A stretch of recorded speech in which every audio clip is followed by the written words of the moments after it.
Anything you want to say, babes? I just want to say thank you very much to everyone that's out there fighting for me. Team that's come together, and the support has been amazing. I've got a table full of rock stars here that are all working tirelessly around the clock fighting for this cause with me. And I just want all you guys out there across the world to know that I'm going to justify your effort, and I'm going to come back stronger and bigger and badder. And once I get back on my feet, we're going to justify all this. Make sure that all you guys' efforts don't go unnoticed. We're going to come together and have a huge party.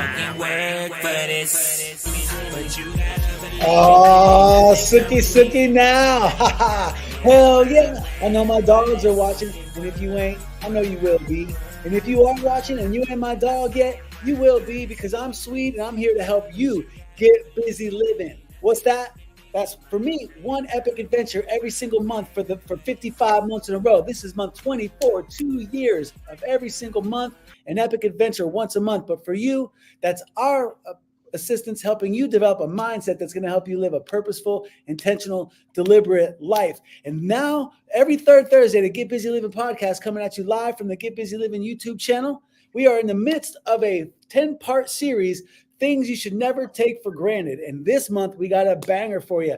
It's part 4 of 10, and we're coming at you with Never Take Civil Service for Granted. We got a firefighter/paramedic here to tell you about why it's important and what a real hero is all about. But first, since nothing is worth having if it ain't worth sharing, please help me welcome to the stage my dynamic co-hostess out of Los Angeles, the dynamic D-Rex.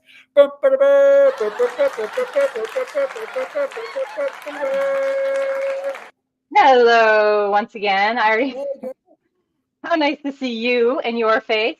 And how nice to see that there's already some people watching. Make sure you say hello to us in the comments so we can see who you are or where you're listening from. It's so fun for me every time I see that people are here as soon as we get on here, because that means that you are ready to join us. You are ready to hang out with us, and we're ready to hang out with you.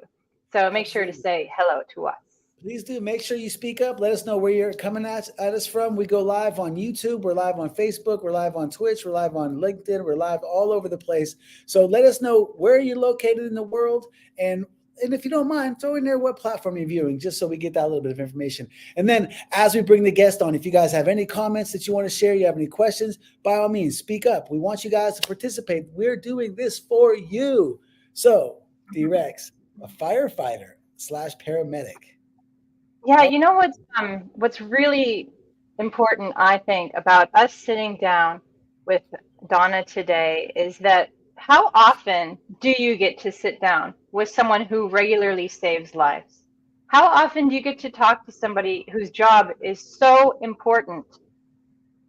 It's not that often that you meet someone that's so important to other people's lives.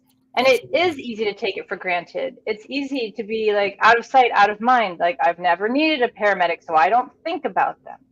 So I think it's really great that we get to sit down with her today and find out all about what it's like, how she got there. And there's so many interesting things in between. So I can't wait to get her on the show. Well, then, but did you want to do some? Let's not wait any further. Right away. This is so exciting. Donna Lloyd, welcome. I'll bring her on. Hands off. Welcome to the Get Busy Living podcast. Donna Lloyd, ladies and gentlemen. Hello. Hi, Donna. Nice to have you here. Donna, why don't you tell us your official job title? I'm a firefighter paramedic. That's my firefighter paramedic. Yeah. Maybe so if you could just give a quick explanation. So I'm a firefighter because that is my job, but I also have to wear a different hat, and I'm also a first responder as a paramedic. So it just kind of is joined into one, and we just, whatever call we get, we just act accordingly. As a firefighter, I'm in the back seat and I have a job, and as a paramedic, when we get a medical call, I have a different job. So. Wow. So, I mean, most of the folks that are watching are aware of the fact that I've had to have a paramedic at my house at least 4 times every year for the past. I've been out of nursing facilities and hospitals for 3 years now. So what's that? That's at least 12 times I've been carried out of my place in a stretcher. And I wouldn't call if I wasn't worried. All right. There's been times when I've driven myself to the hospital when I wasn't worried, but there's been at least that many times where my body was behaving in a way that I had no idea what was going on, and I've had to rely heavily. So this episode is a little bit extra special to me and a little closer to my heart than the average. So I really can't say thank you enough for taking some time out to like talk to us about, about your life and what it's like. It's so exciting. Like a firefighter and paramedic, that seems like two wholly separate entire careers, but you do them both. Yes. And I don't know about everybody's district. I know every state is different and every district might be different, but I know in our county, EMS relies on us. We are dispatched to every medical call as well. So not only do we have that, we also are kind of a catch-all really for, I feel like 911, because we could get any type of call. And I feel like sometimes we're just kind of having to change hats throughout the day, depending upon what's going on. Yeah. Have you always been into this kind of work? Like, has this always been a dream of yours? Tell us how this happened, how you got into this field. This was 100% never a dream of mine because I didn't know it was possible. As I think being a female, I didn't know this job was possible for me to come into at an early age. So it was never something I aspired to be. So it kind of happened along the way, I guess. A series of unfortunate events led me to coming to this job. Oh, okay. Well, let's hear the unfortunate events. Let's hear the series, because I think that in order to want to become a firefighter, paramedic, something must have inspired you to do so. Yes. So let's hear it.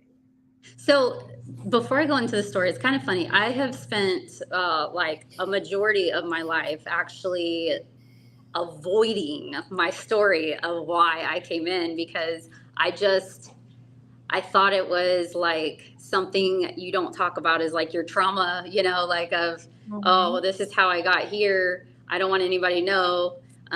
But then I started realizing like everybody would prejudge me anyways. And so I just, I'm going to just tell you the story. Okay. So I was kind of born into like a very unfortunate set of circumstances. It's not unique, but it was my story. And at the time, it was, I was just born into like a very bad situation. Like my family wasn't good. And I guess that's kind of how it started. So I learned how to read my environment, just being in like, terrible situations, and kind of gauge how people are and how to kind of survive it. And at an early age, I used to run away. At the age of 9, I tried to overdose and commit suicide. At 9? At 9 years old. And I took all the medications. And it was really hard because like my sister found me. But, like they ended up saving me. The paramedics did. She called 911. And from that point on, it kind of starts this journey into behavioral health systems and juvenile. And I grew up in a facility, and I never really, you end up in this loop. And no matter how hard you try, you just kind of get stuck in the system at some point because you're not well, you're angry, and then you go home and nothing's really fixed. And so then you have to also survive in these situations that you're put into because nobody there is well. And so I ended up growing up there, which was probably good. It kind of protected me from myself because I was very angry. I really didn't know anything but that I didn't want to live the life that I had. I mean, how could you know anything else? You were just a child. You didn't have any other frame of reference.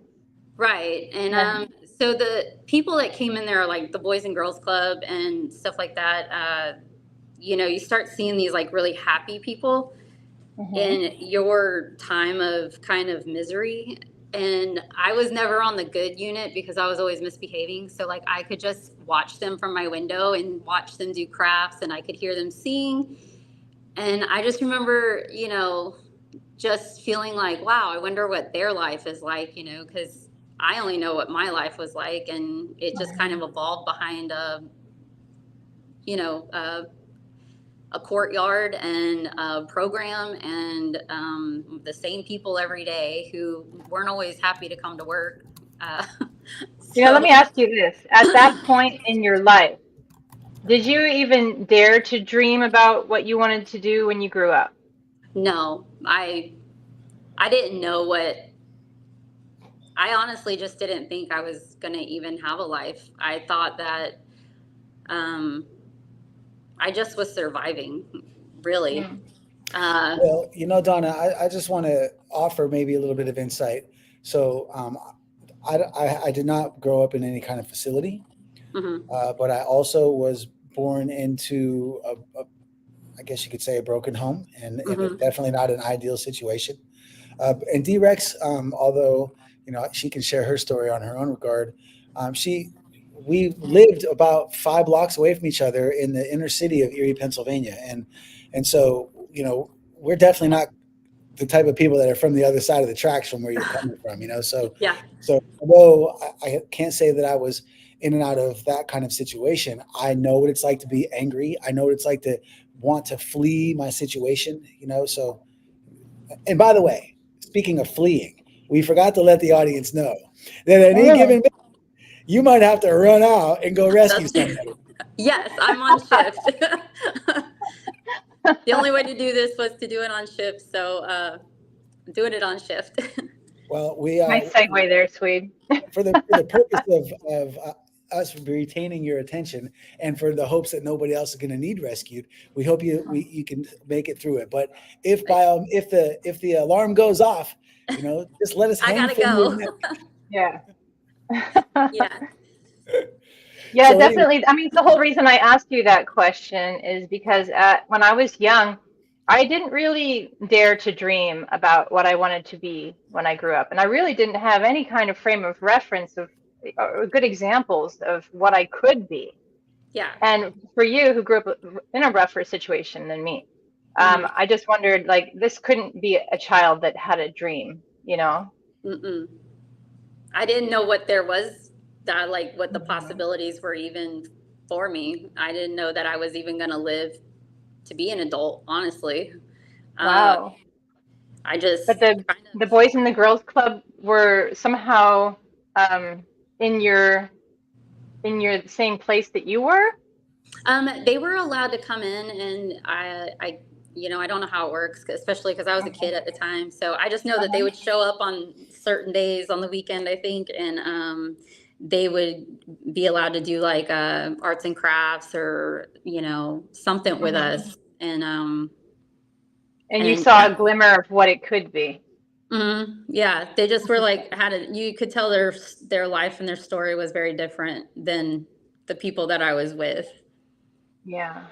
So how did that change you once you saw that? I think it maybe didn't change me. I think it was a seed. Like, it was like that one, like there's little sparks along the way, that kind of little connecting pieces that link up, and you start to see them as you keep going. So, you know, that was there. And then when I got out, somehow I, you know, graduated out, or whatever you call it. And I had you know, when I got out of the facility, I had a record because I fought a lot. So the child services told me that it was a good idea to expunge my record. And at the time I was like, yeah, I don't really care. Whatever that means, you know, like I didn't know what that really meant at the time. And so that was something I definitely am very grateful for to this day, because that allowed me to have the opportunities that I've had. But, you know, you don't know that at the time. Right. So shortly after I got out, I was able to reunite with my mother, and that was awkward because that wasn't still going well. I didn't have healthy connections yet or positive role models. So I was still just, I had no direction. And so one day, like, I just decided to take a road trip, and I got in my car and I was headed to Louisiana to do I was probably up to no good. And I was 16, 17. And I was on I-10 in the fast lane, and it sounded like a gun went off in my car. It sounded like, and at the time, that's all I could think of, is like it sounded like this big loud bang. And then my entire car freezed up. And I was in the fast lane, so I could only get over into the median. And I got over the white line, and because at the time I was so mechanically inclined, I decided to pop the hood of the car and go check it out. The only thing I needed to check was the oil. So as I was under there looking at the dipstick, a 6-wheel diesel truck was not paying attention, and both vehicles went into my body. What? Yeah. And all I remember is a very, like, everything slowed down immediately. And there was like this huge bright light, and then it felt like fire to my face. And then there was just this overwhelming sense of peace. Like, I can't really explain it because it's very weird, but like, even now, I just understand that, like, you know, my body probably was in shock and kind of, you know, just kind of shutting down in survival mode. But the truck that hit me flipped 12 times down the interstate. It was a young kid as well. And I flew, they found me about 20 feet away from my car. I was knocked out of my shoes. And I laid there lifeless, and I felt nothing, but I could hear everything going on. So I remember everybody yelling around that I was dead, and that, but I felt somebody hold my hand the whole time. And what I was told is it was an off-duty firefighter who called it in, and he held my hand, and I literally remember him talking to me. And like, everybody else was treating me like I wasn't alive, but he was talking to me, and I felt the wind of the helicopter, and I couldn't move. I couldn't talk. I couldn't respond. I couldn't anything, but I remember just being at peace and listening to his voice, and that was it. And then the next thing I knew is kind of in and out of seeing. So I didn't see a whole lot, but kind of going through recovery. Like, I remember I had surgery, and I had woken up, and I woke up with my jaw wired shut. And I remember I had to go to the bathroom. And so the nurse, like, took me, and I looked in the mirror, and I didn't recognize myself. I looked like an ogre, like a legit ogre, like just a purple, like, I don't even know. It was like swollen. Was it your jaw was broken? Yeah, my jaw was broken in multiple places, and I couldn't hold myself up because of the impact. It, like, picked me up under the hood and basically threw me. And they said the only reason I survived that is because I didn't see the car coming. I didn't brace for impact. That makes sense. Yeah, so it's kind of like what happens with drunk drivers is they just kind of go with the impact. And usually they're the ones who will survive a pretty bad vehicle accident. So that's kind of how it happened with me, is basically I went with the impact. And so I had less injuries that I sustained. I had a lot of abrasions from all the car pieces flying in my face. I had intraoral surgery. I had about 120 stitches inside my mouth. I have like 3 titanium plates in my lower jaw. And then I had, eventually I had more surgeries and stuff like that. So I would say that moment was a pivotal moment of when I wanted to be the person on the side of the road that could hold somebody's hand and say, hey, I got you. We're going to get you there. You know, like, Oh my God, that is amazing. I'm literally fighting back tears at this moment. And this is a perfect opportunity for me to talk to the people that may not be aware of what our side mission is here. So we got a guy named Schaefer. We are excited to spread the word on behalf of the Mezzicapos that they are hosting a Stems for Shape benefit from 2 to 6 this August 24th at Sacred Heart in Erie, PA. If you've watched our past episodes, you've met Schaefer, experienced his infectious personality, and seen footage of him working his tail off in his therapy sessions. We believe hard work warrants help, and this guy definitely puts in the work. We hope to contribute by helping Schaefer become an example and spreading the word about how effective stem cells can be in amplifying the hard work he puts in. Show up August 24th at Sacred Heart Church in Erie, PA. With your support, it's sure to be another great day to be alive. No, I work for this. We love Shafe.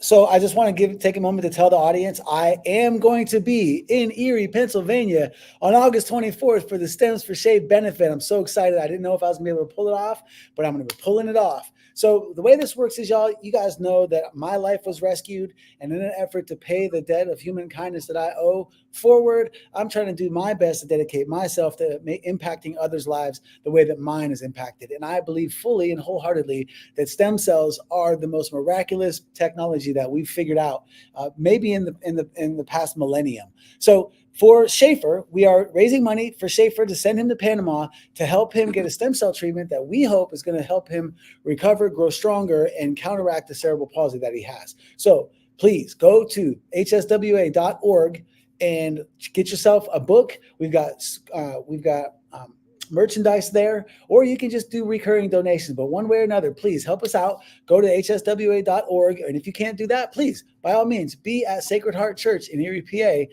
on August 24th from 2 to 6 for the Schaefer benefit.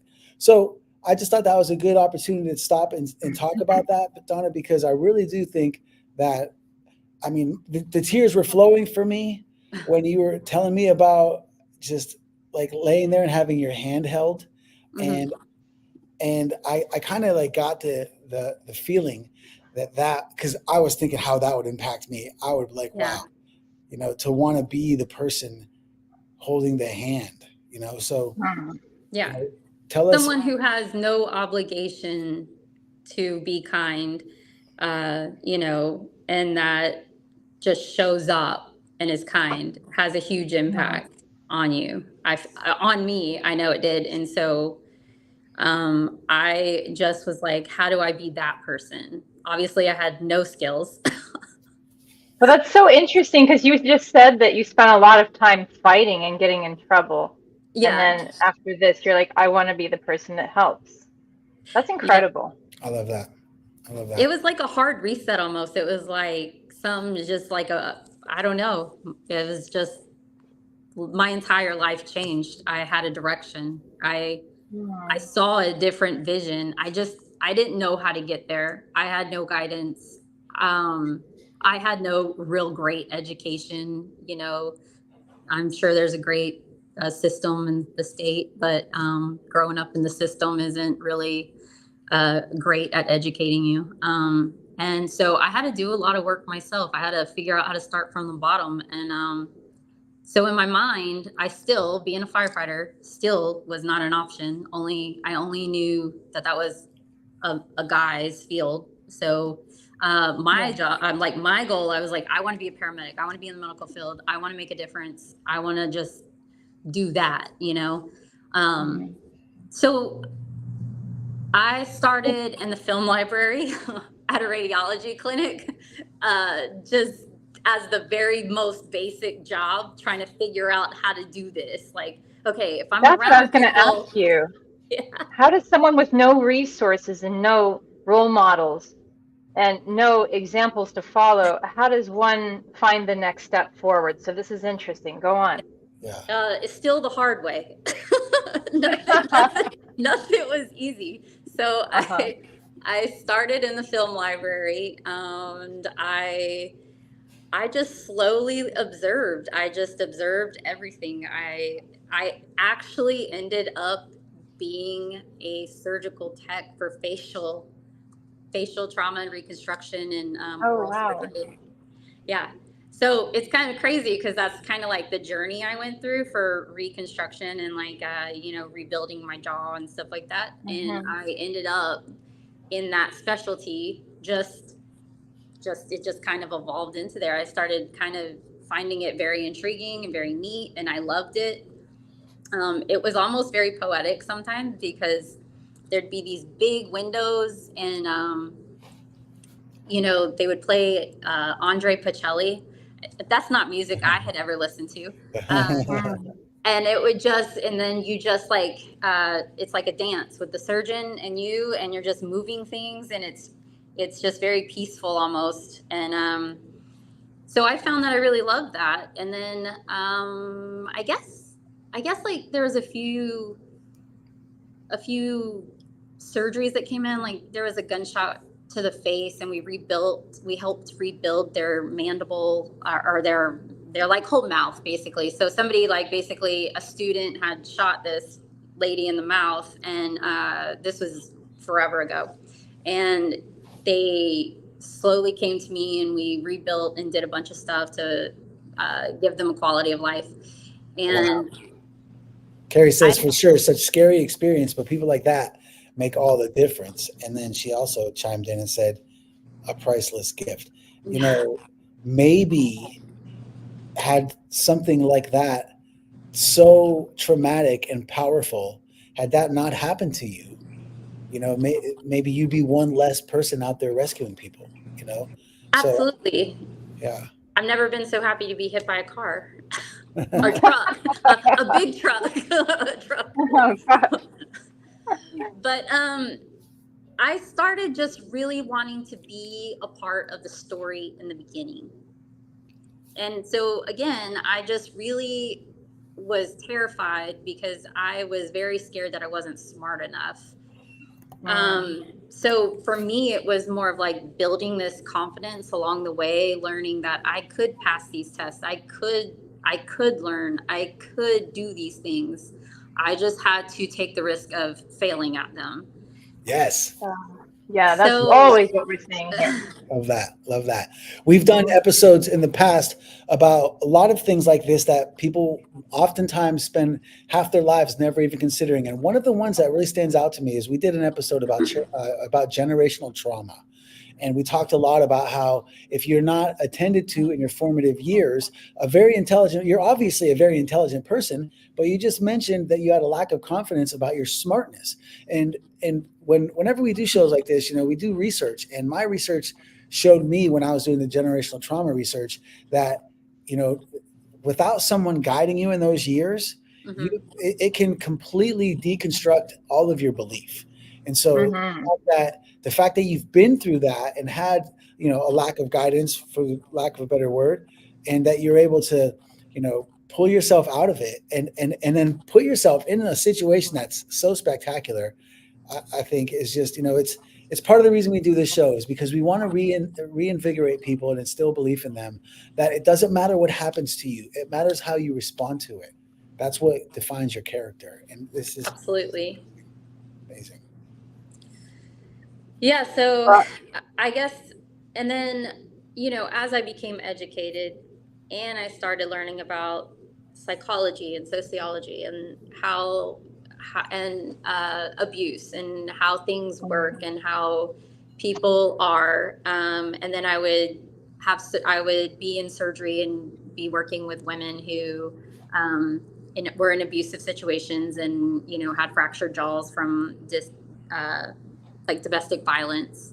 I started to actually look at my mom as a human being, and I think as I started to kind of heal through like all this stuff and forgiving and just kind of understanding that people do get stuck, and it is a real thing.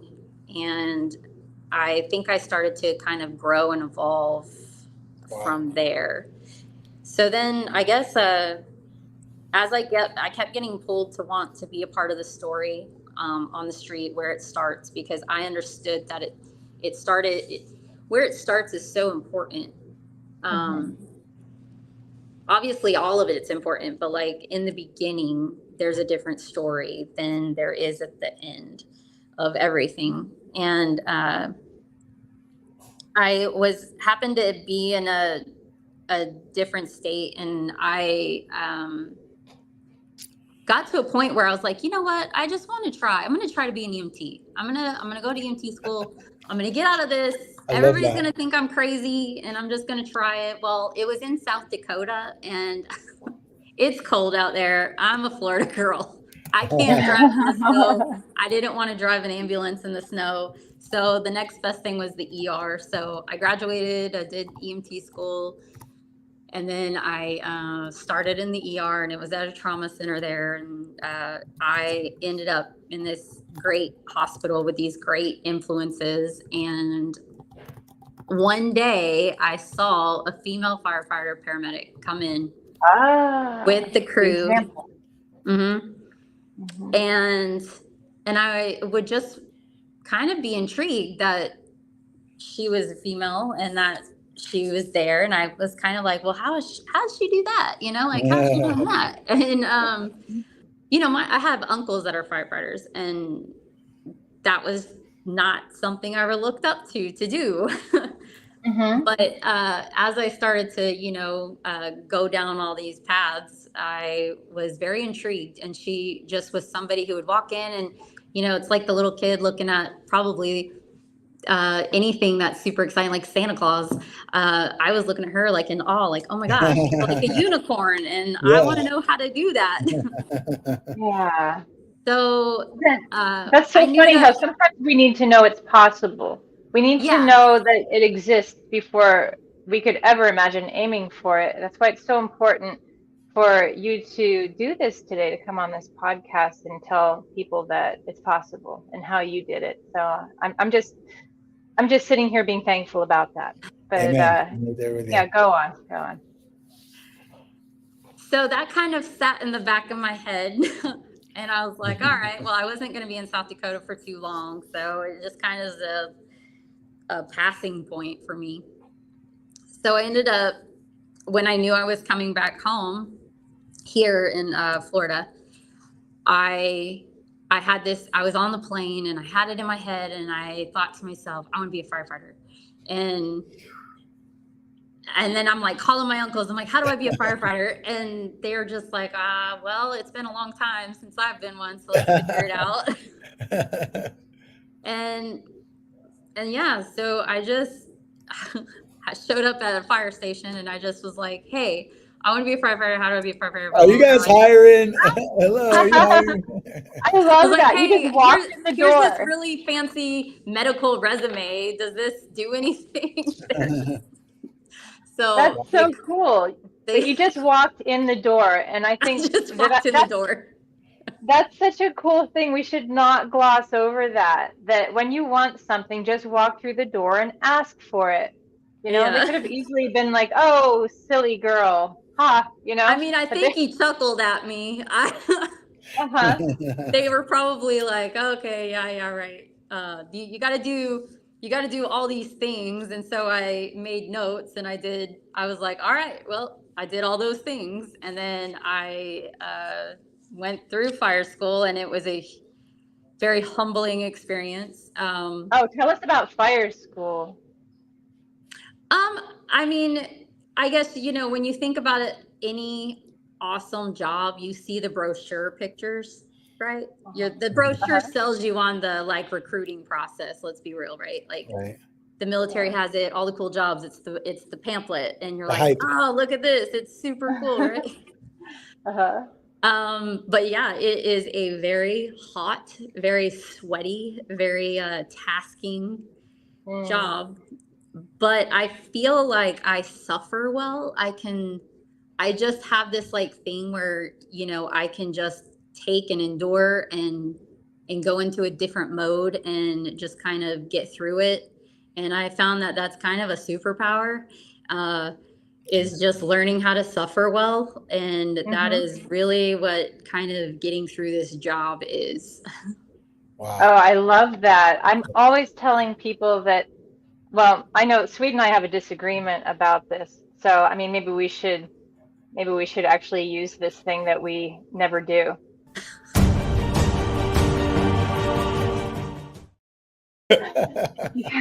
What are you arguing about? Okay, you don't even know what I'm going to say. Because I always say that I do believe that you need to suffer in order to understand like joy and what an easy, beautiful life is. I think that you need that frame of reference. But didn't you tell me, Swede, that you don't think that? You don't think we need to suffer?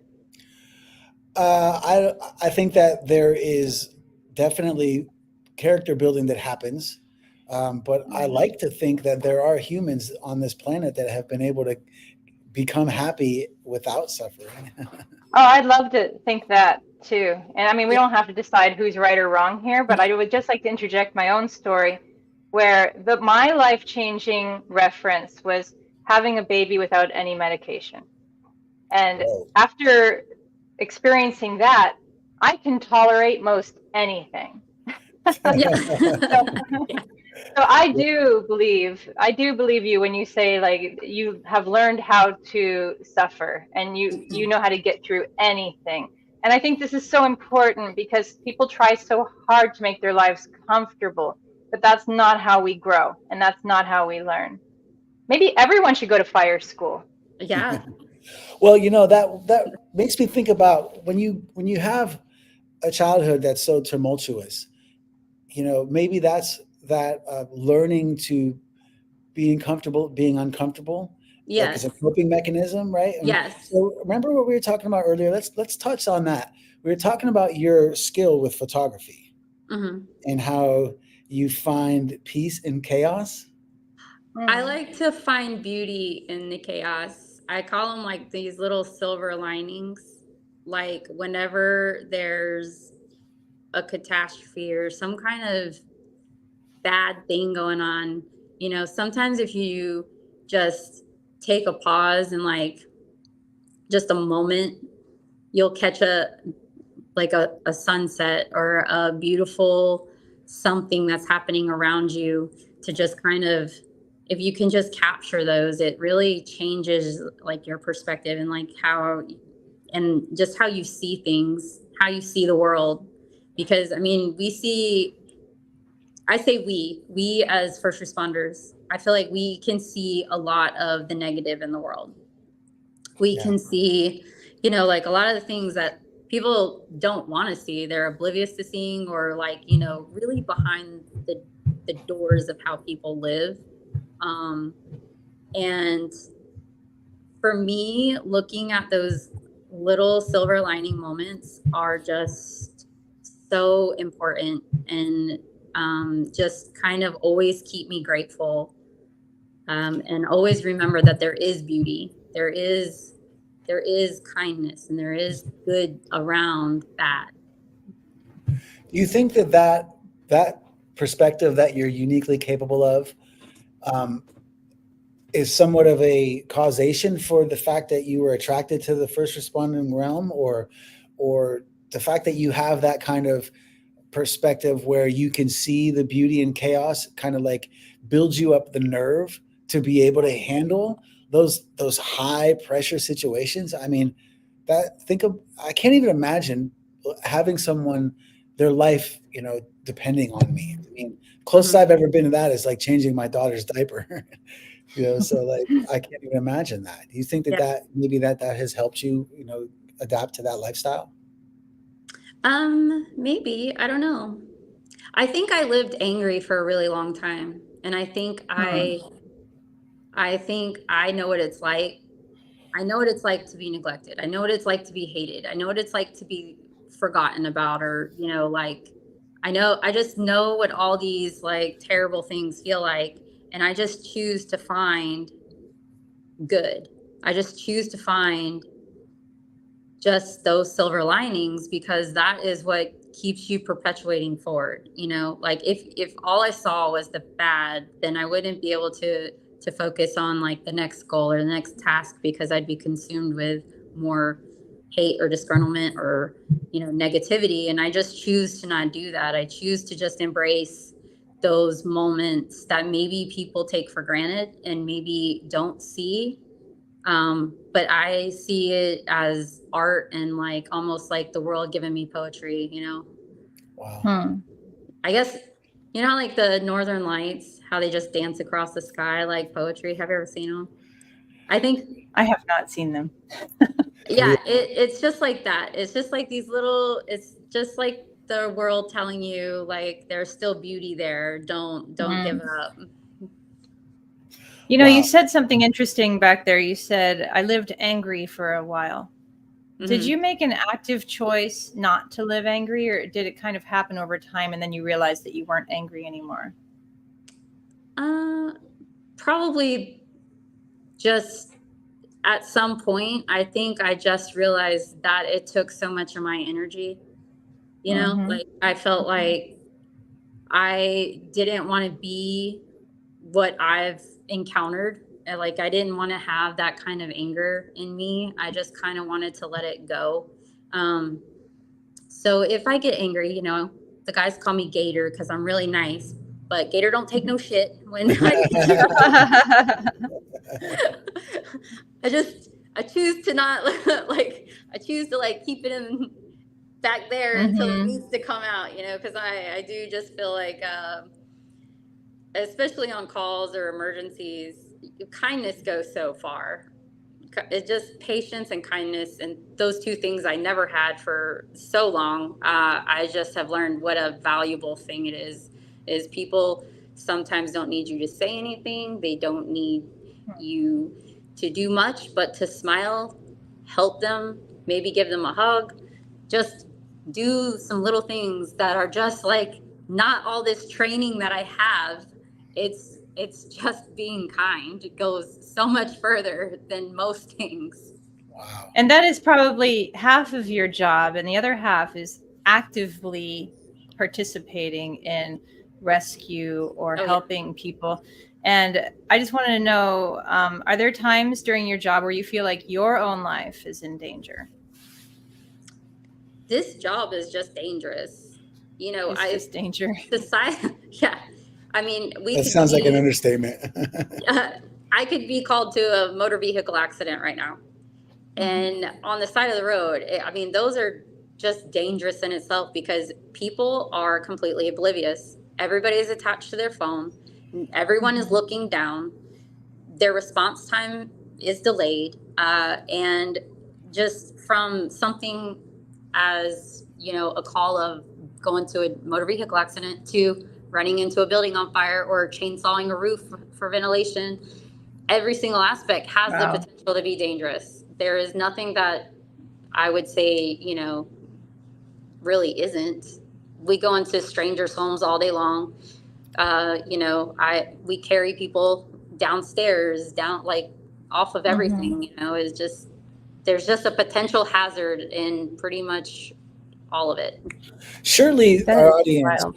that is either here or will be here on demand is curious about what I'm curious about. So, you know, you kind of have this wild imagination just because we've seen so much television about, Oh, TV. about what this job is like so intensely dramatic, and I imagine at the peak of any given call your heart has got to be racing because you never know what you're gonna see, right? So can you just let us know kind of what kind of emotions do you go through, like you get a call, like what is it like? Does it just like fire alarms? Does it sound like my smoke detectors? Like what is that? Yeah. What goes on there where you're at? Uh, what is it like? I think for the first year, yeah, your heart's racing. Like you're just like, oh, what is this gonna be? You know, or you know, after these calls pile up very quickly. You know, like on a day-to-day basis. You know, so I'm on a 48-hour shift. You know, everybody's on different shifts. EMS, I think, runs 12-hour shifts in our county. So, and then we have other departments that work 24, 48s. So for me, you know, say today, I don't know how many calls I've run today. I think we're up to like 10 calls right now. Wow, On top. really? Yes. And so on top of that, we have station duties. We have training, we have all these other things. So like in between all that, like we run calls, or we run call, we do all the things in between the calls, I would say. And How many of those calls are rescuing kittens out of trees? all those can take place once a month or so. No way. So you guys actually go?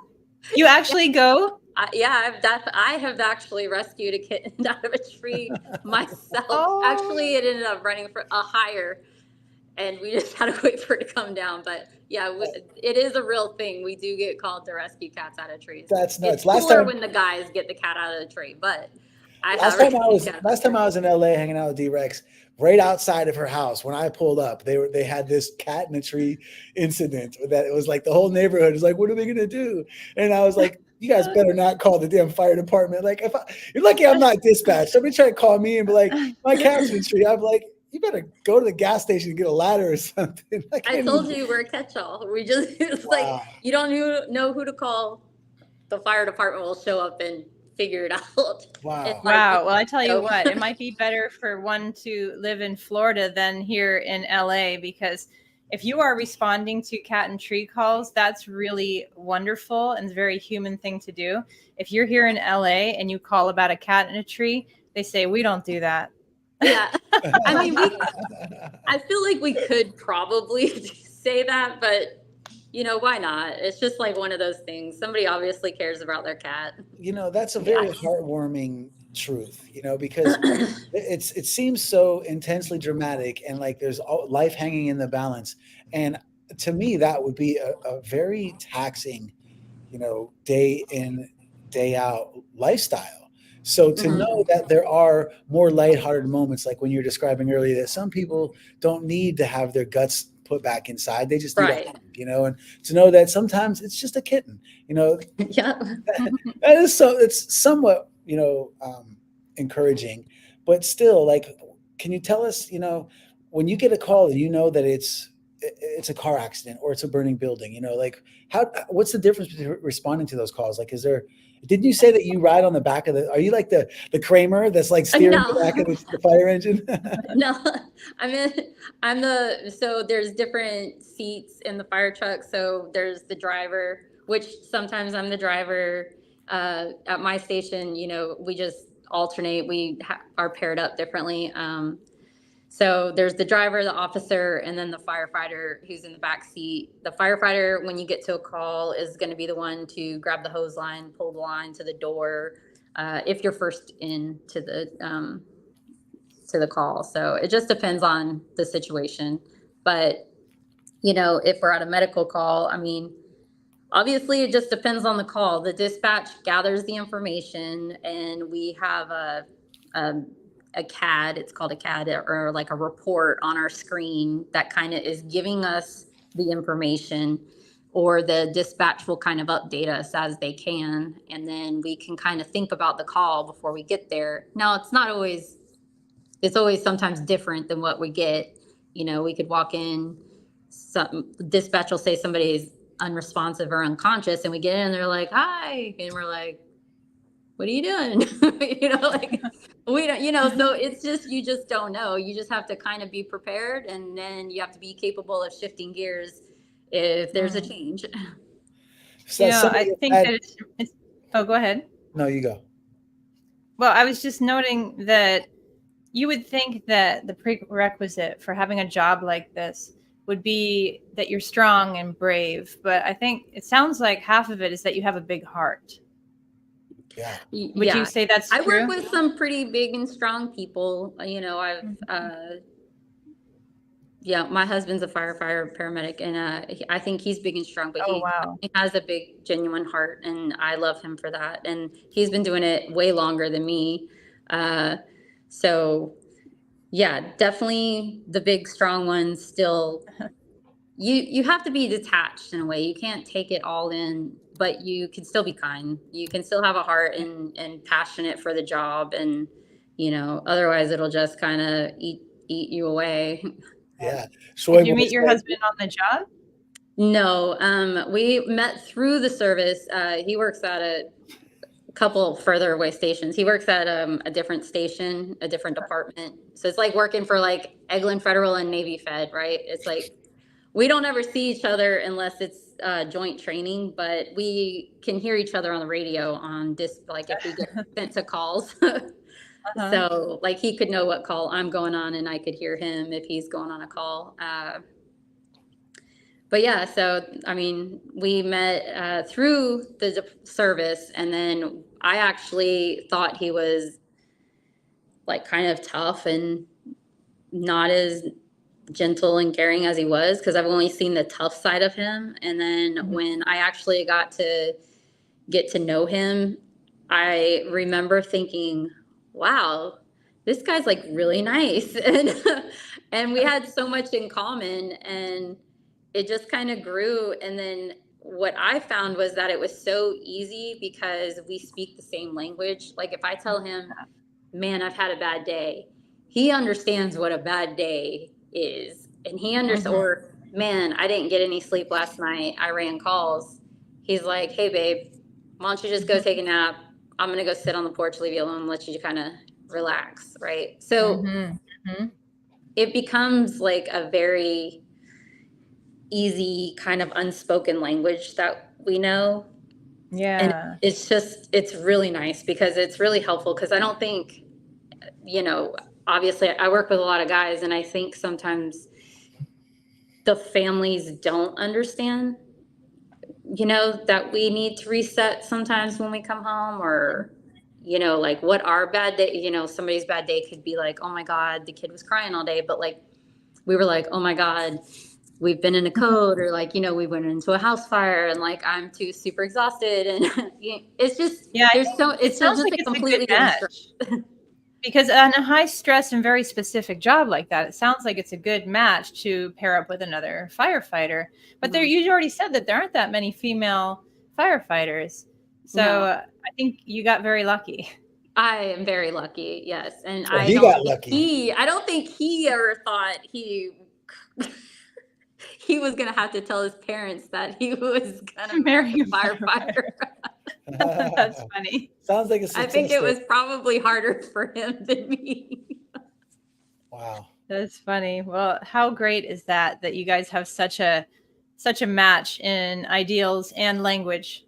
It is understanding. Nice. So do you find any I want to say retribution, but do you find any kind of solace or peace after having, you know, such a, you know, bumpy road to navigate earlier in life, knowing that you're making a difference in people's lives all the time, after knowing that you needed it so much when you were younger, right?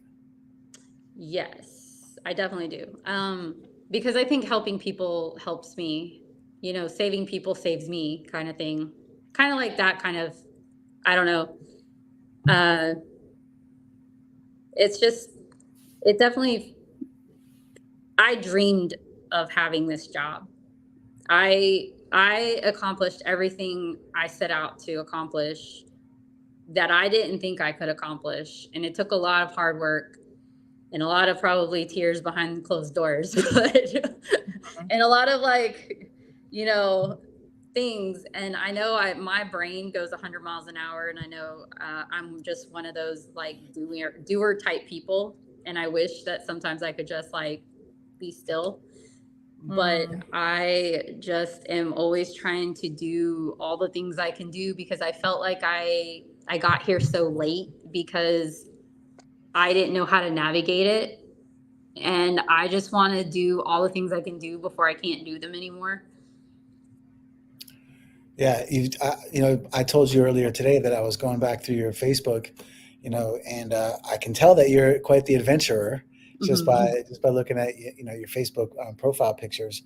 And you know, I think that when you have childhood trauma, like we've talked about already, and you may not even remember it. You know, most of us don't remember the most traumatic things in our lives, right? That is accurate. Yes. And we discussed in the past about how you don't even know that you're traumatized. Most of us become adults and don't realize why we react so negatively to certain types of scenarios, or some person just like rubs you wrong and there's nothing wrong with that person, but subconsciously they're like striking your nerves because of things that you've suppressed, you know?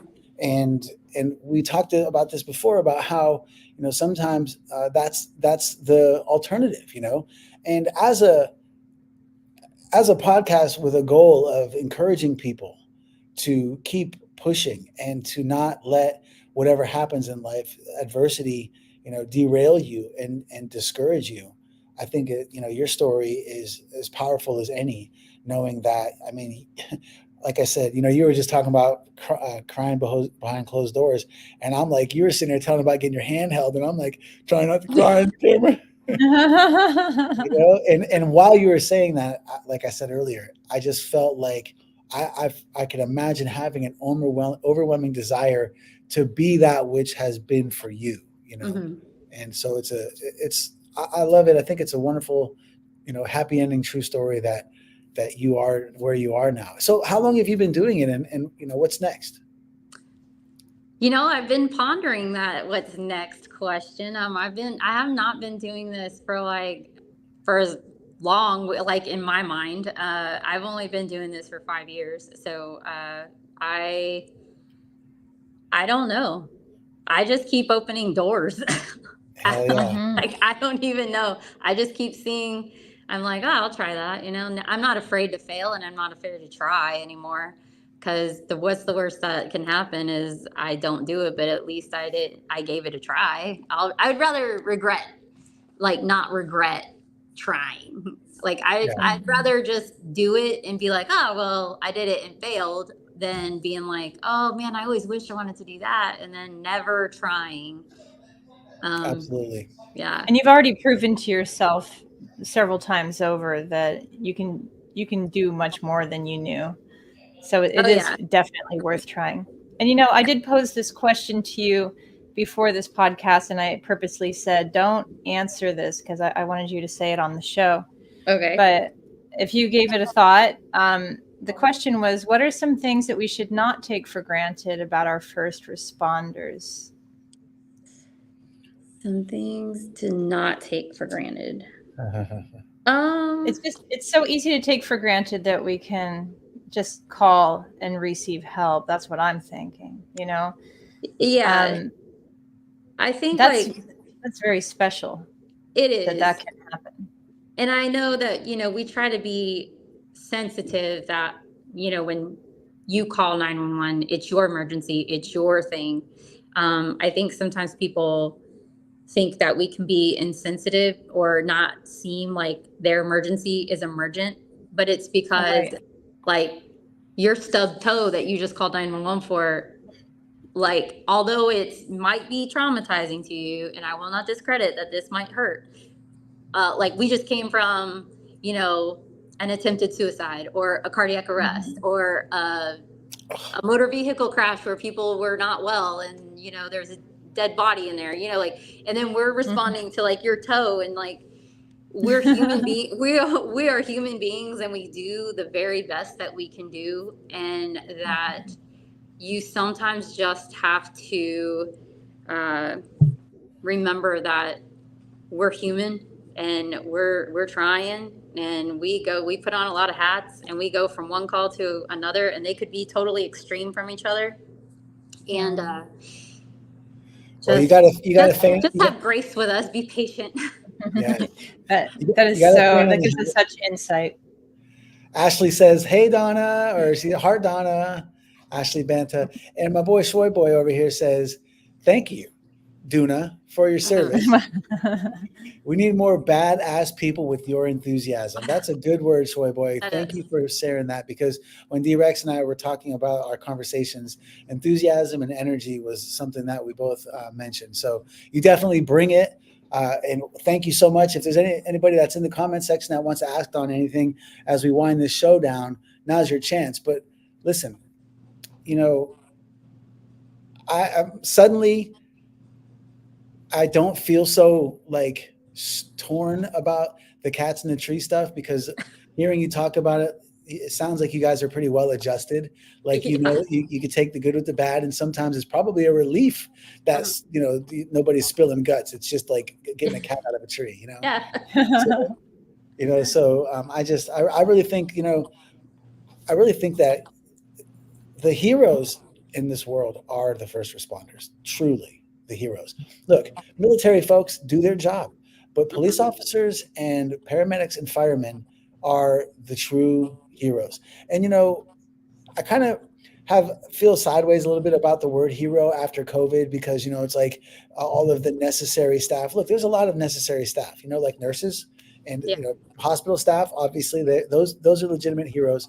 But, you know, if you were working at Amazon and you were called a hero because you were necessary staff, I mean, look, for those of you that work at Amazon, nothing but love for you, but you don't deserve no capes.